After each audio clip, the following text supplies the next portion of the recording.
Welcome to the first lecture of Seize the Mains Initiative, Daily Answer Writing by Malhotra's IS Academy. I am Surbhi Sardana and I will be taking lessons on daily answer writing from today onwards.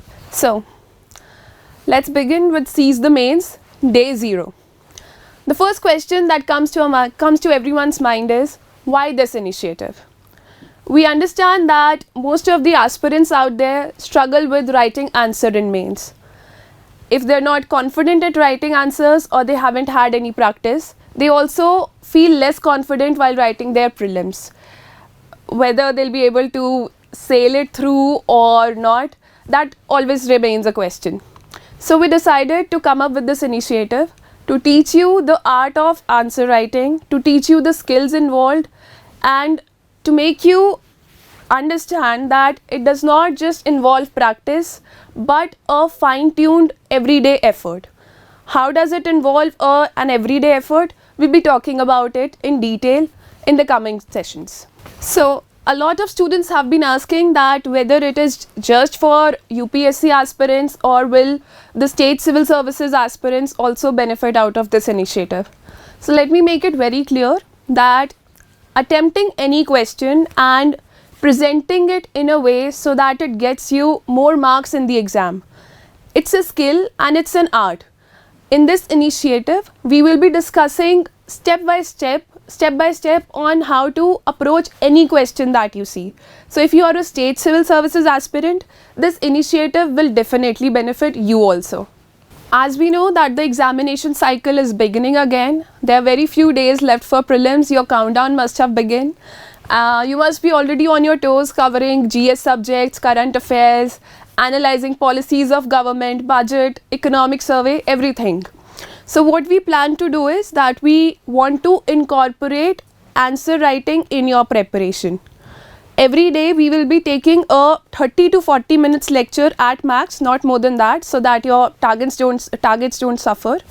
And every day we will be taking one UPSC mains sample question and we will be discussing how to answer it. We will be understanding the question and we will see that what ways can that question be answered.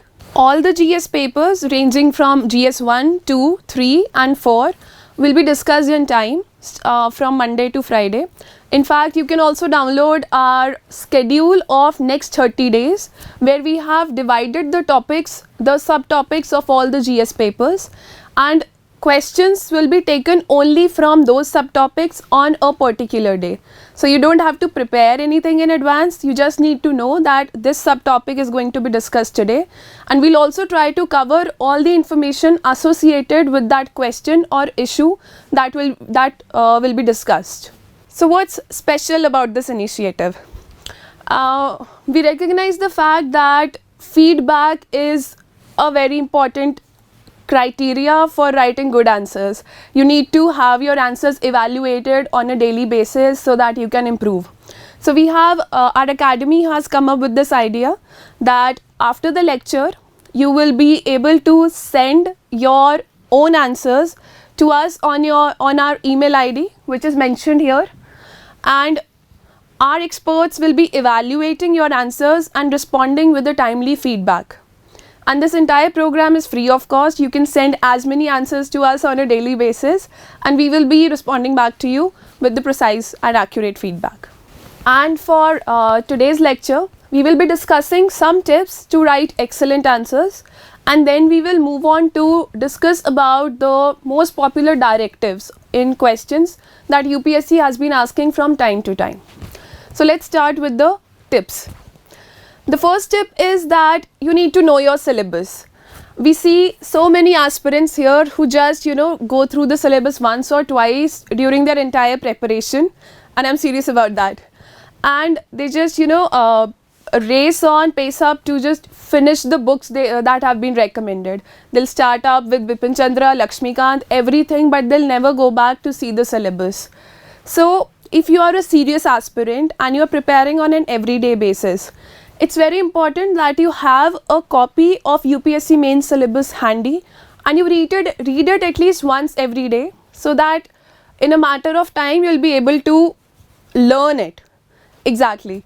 You'll be able to learn it, and while going through newspapers, magazines or any GS subjects, you will know that which point or which concept can be used or asked in which part of the syllabus or which paper and in what forms. So for example, if you're studying some issue and or some something in current affairs, so if you know that issues related to gender and women are part of GS paper 1, so you will be able to see that issue in the same light, and you'll also be able to guess what the questions can come up in the upcoming mains examination. So keep your syllabus handy, read it every day, and make sure that you fix your boundaries around the syllabus. UPSC does require you to study a lot, but you don't have to study everything under the blue. So syllabus acts as a compass in your preparation. It gives direction to what you are studying. Tip number 2. Go through the previous year papers of UPSC mains or State Civil Services mains if you are a State Civil Services aspirant. How does it help you going through the previous year papers? For sure, the questions will not be repeated again, but we have seen some issues which are repeated from time to time. Some questions whose just language, like a slight language is just changed and the entire question is repeated again. So one, it benefits you when the question is repeated, if it ever is. Secondly, it helps you analyze that what kind of questions UPSC is asking. It helps you understand that what areas do you need to focus upon while you are going through your subject matter. And thirdly, it helps you analyze which issues are important and which are the lesser important areas. So go through your previous year papers, keep them handy, and if you're reading syllabus every day and keeping previous year question papers with you, I recommend that you divide the questions from every question paper into the subtopic. Sometimes it's like a subtopic hasn't been touched for like 2 years and there has been no question from that subtopic, let's say of GS part 1, GS1 mains paper. So there are high chances that the next mains paper might have questions from that subtopic.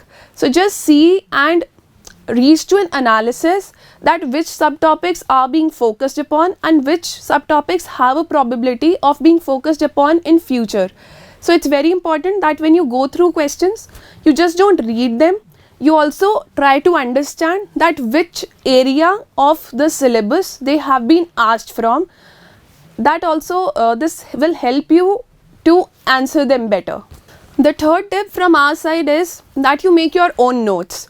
Now, we don't expect you to make notes of Lakshmikant, Bipin Chandra or general books like that, or not even from the newspaper. Newspaper summaries are available on our Telegram channel or any other website. So you can just, don't need to do that reverse engineering. You can just download them from there. What I mean by making notes is that on an everyday basis, there is a certain type of academic vocabulary. There is very important data that is being discussed or written in the newspaper every day.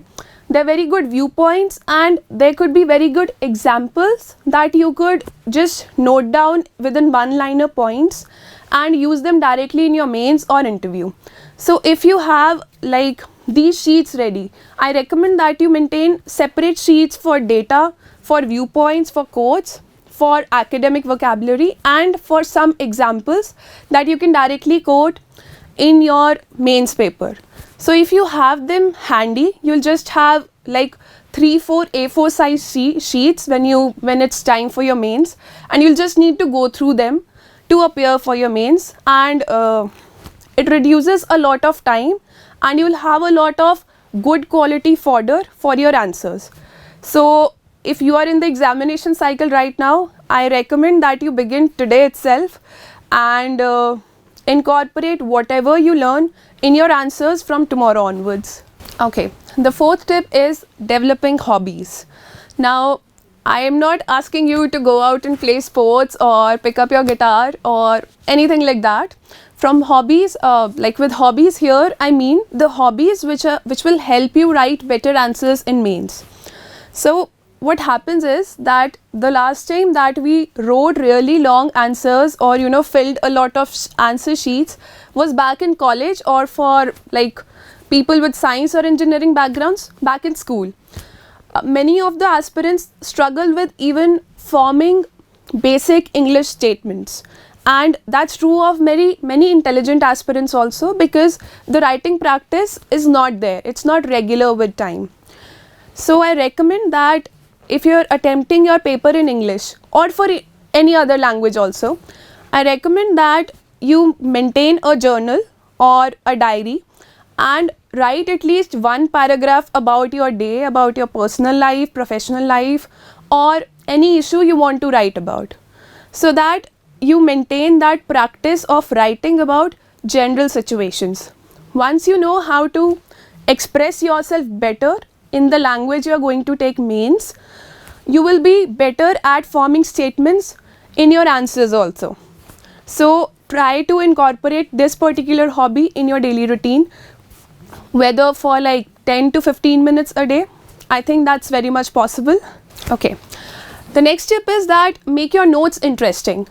Once you develop that hobby of making your notes interesting using different type of schematics or pictorial representations, let's say you're making notes from the newspaper or you're trying to understand an issue from polity. So if you're scribbling side by side and using pictorial representations and schematics, that will help you polish this skill, and this polished skill can be directly incorporated in your answers in mains.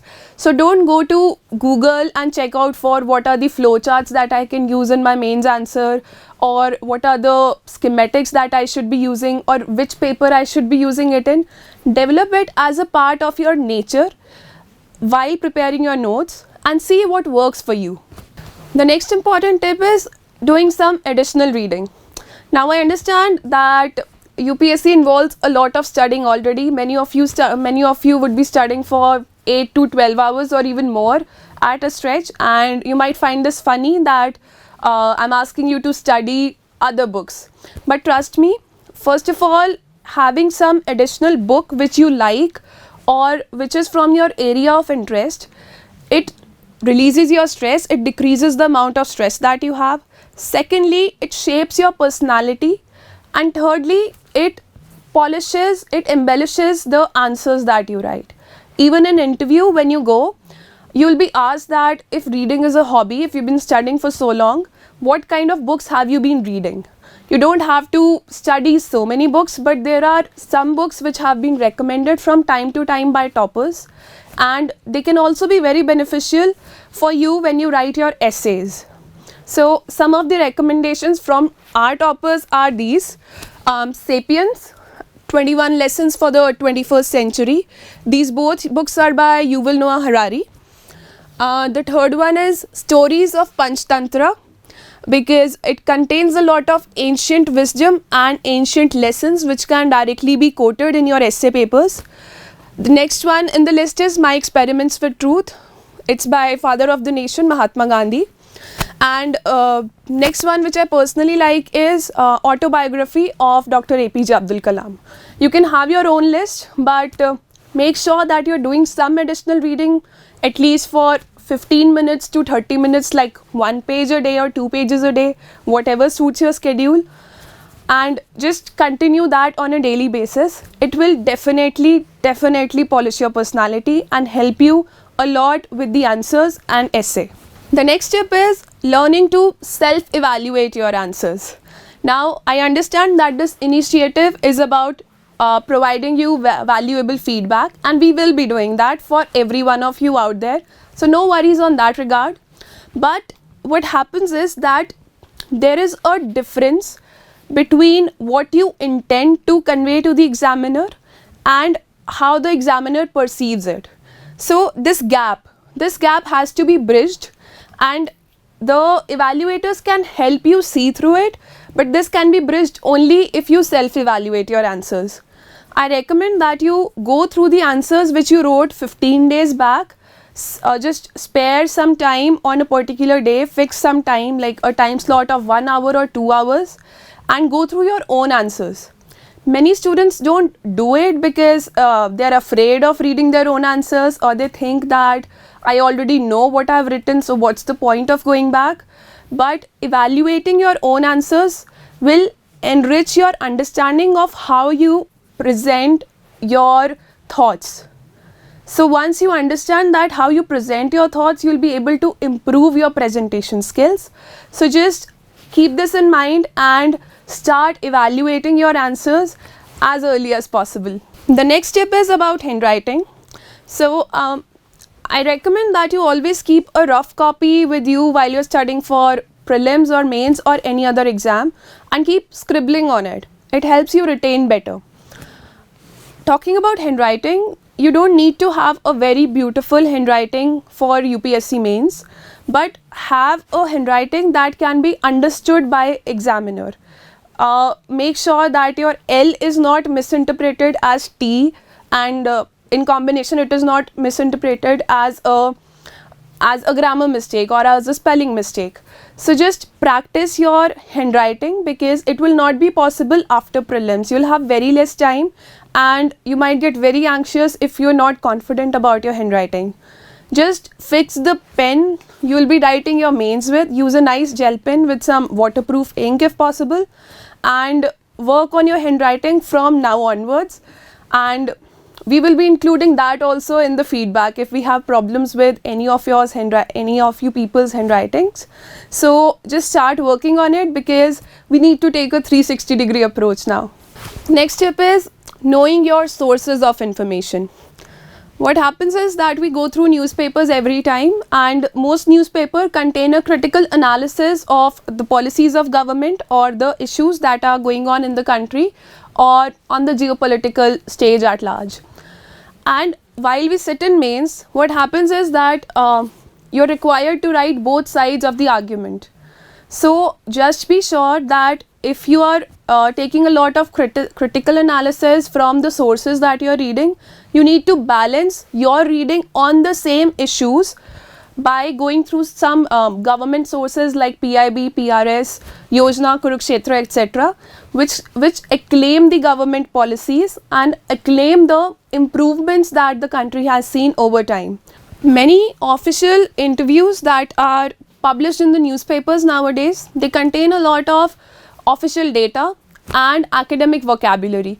So make sure that you lightly go through them. You need not to read everything, but if you can learn something out of them, if you can get some data or some important vocabulary out of them or some important viewpoint, just make sure that you note it down in your sheets. The next very important recommendation is that always keep an eye on what the government is doing. Just see the topics of latest law commission reports or the various editions of Yojana and Kurukshetra of last 2 years. There are some issues like Forest Survey of India and things like that. So just keep an eye on all of these and prepare all these topics on a priority basis, because sooner or later they will be asked in the mains examination. And once you have gone through summaries of official reports, it will be easier for you to make a well-framed answer in your examination. So these were the few tips before starting answer writing. And now we will be discussing about how to approach a question, how to write an answer, the psychological framework that goes behind writing an answer. So the first step that would come is that you need to read the question. Read the question in a way that you totally understand it, whether in the first reading, second reading or third reading. And make sure that you have got the intention of the question. The intention of the question, understanding it is very important to answer it in the right way. So read the question properly, understand it, and then proceed to think about it. After you have understood the question, just develop a mental framework for your answer. Keep a pencil handy and create a structure for your answer. with a pencil and just note down the main points. If you're unable to create a structure or frame an answer and you're not confident, just write the points that you can recall for that question in short. And once you have noted down like 4 to 5 points or headings that you need to address for that question, you will definitely be able to proceed writing your answer. Third part is, after you have mentally framed your answer, you need to work with the presentation of answer. Now, introduction, body paragraphs and conclusion, whether to write in points or paragraphs, we will be addressing it in the subsequent lectures on question to question basis. But once you have got that mental framework, just ask yourself that can you make your answer look more presentable by adding maps or flowcharts or any schematics or pictorial representations that you have learnt over time. So if you can really add them in most of your answers, you will definitely end up with a high score. Or not even that, if there are some specific terms, some academic vocabulary that you learnt, just try to incorporate it, divide the space on the answer sheet accordingly before starting the answer, and then proceed to writing your answer. The next point is that if you know it, make it visible. So if you worked so hard on taking recommendations of committees, learning about reports or some important vocabulary that you have incorporated in your answer, make sure that it is visible.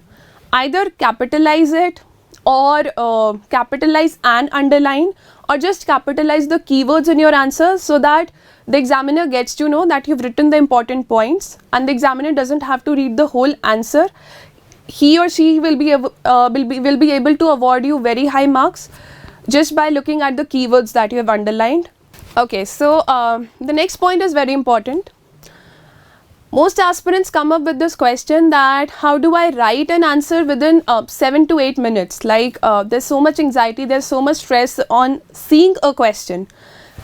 I recommend that you must learn to walk first before you start running. So if you are taking 30 minutes also with the first question that you have started answering, take that time, learn it. Just write, just take your 30 minutes, 40 minutes or whatever time it takes to answer you, for you to answer the questions in the initial days of your answer writing practice. But make sure that once you are done writing with your answer, you write how much time you took in answering that question on top of that sheet, so that over time you will be able to evaluate that how much time are you taking to write answers, and that time has to come down. It has to come to 7-8 minutes, which you will usually get in your mains exam. So practice writing answers first and then worry about the time that you are taking. The target is 7 to 8 minutes, but that has to happen in the long run.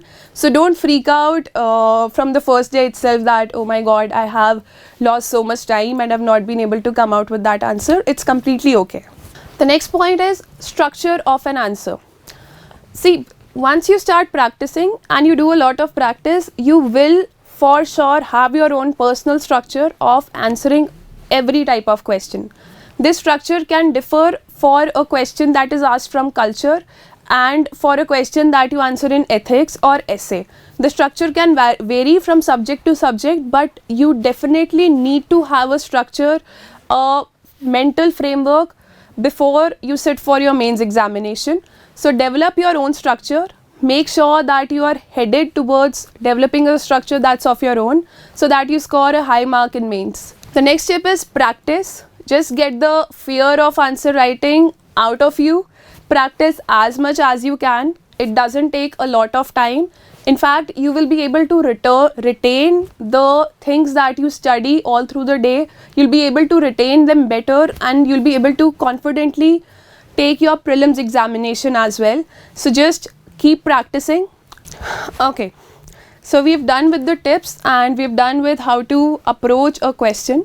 Now, it's like officially starting how to approach the questions. The first topic is directives of answer writing for today. First of all, I see so many aspirants here that on listening the word directive, they just go to YouTube, go through all the playlists. What does discuss mean? What does critically evaluate mean? And they just freak out over the directives and they never start writing actual answers. So the first thing to note here is that don't get anxious. Directives are meant to give a direction to how you answer.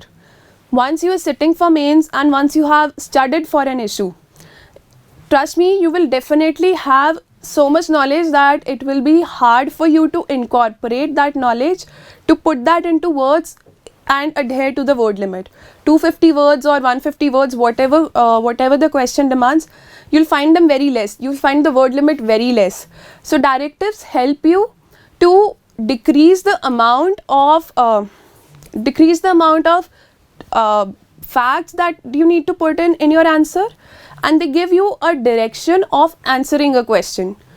Learning about directives is important, and we will be discussing about the basic directives here right now. So as we practice questions in the coming days, we will be discussing all the directives in detail. I'll try to incorporate all the directives from previous year papers and sample questions. But for now, there's some very commonly seen directives that appear on UPSC mains question paper every now and then, and we'll be going through a basic definition of all of them. So the first directive here is discuss. Discuss literally means a written debate. So you might have seen debates that used to happen in school or colleges or universities, that there were both sides of the argument and people used to debate on a certain issue. So discuss is a written debate. Discussion is like a discuss directive intends towards the discussions that you have with your family or friends. It's just there that it has to be in the written format, and you need to use a lot of academic vocabulary out there. What do I mean by academic vocabulary? It means that every subject ranging from culture, polity, economy, it has a certain kind of vocabulary around it. There are certain terms that need to be incorporated in an answer for it to look more literal and written by a well-learned person. So discuss is nothing. You just need to put both sides of what is being talked about in the question and reach out to a conclusion. Your conclusion can also summarize. You don't necessarily have to take a stand. Your conclusion can also be a summary or a way forward. A conclusion in most of the UPSC questions, most of the UPSC answers, a conclusion has to be forward looking. It needs to give a positive sense about your personality to the examiner. So make sure you do that. Discuss can have all these sides, positives and negatives of an issue, strengths and weaknesses, benefits or harmful effects of what is being talked about. Basically the first side, the second side and the conclusion. So that's what we mean by discuss. The next directive is comment. So the most usual usage of comment is in our daily lives in social media. So when you comment on a certain picture or when you find something beautiful, you just express your views or what you feel or what you think about a certain thing. That's what comment means. It can be good, it can be bad, but it has to be balanced. So comment is not a very rigid directive.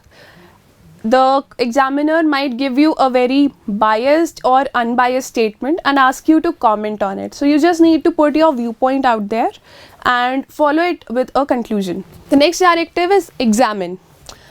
Examine is a detailed word. It is a more strong or rigid word for explain. When you see the directive explain, you just need to elaborate on the points or whatever you know about a certain issue. You just have to elaborate and explain about it. But when the directive examine has been used, you need to get in detail on various aspects, on features, on implications, on different aspects of the subject that's been talked about, on the issue that's been talked about. Examine is like a doctor examines part of somebody's organs in very much detail to reach to a solution. So that's how you could be asked to examine a government policy or a current affair issue. So examine is a more detailed answer. Just expect to see longer questions with a longer word limit with the word directive, with the directive examine in your mains. The next directive is evaluate. So I'm pretty sure the first time you saw this word was in your mathematics book. Like I've taken a very simple example here, evaluate 2 plus 2. Since it is a very mathematical term, you need to take a very objective stand, objective point of view in addressing such answers. You need to quote all the reports that you've learned, all the data that you know about, and then reach to a conclusion. Put all the facts and figures out there that you have in your mind, that you have known over the years, and then reach to a conclusion.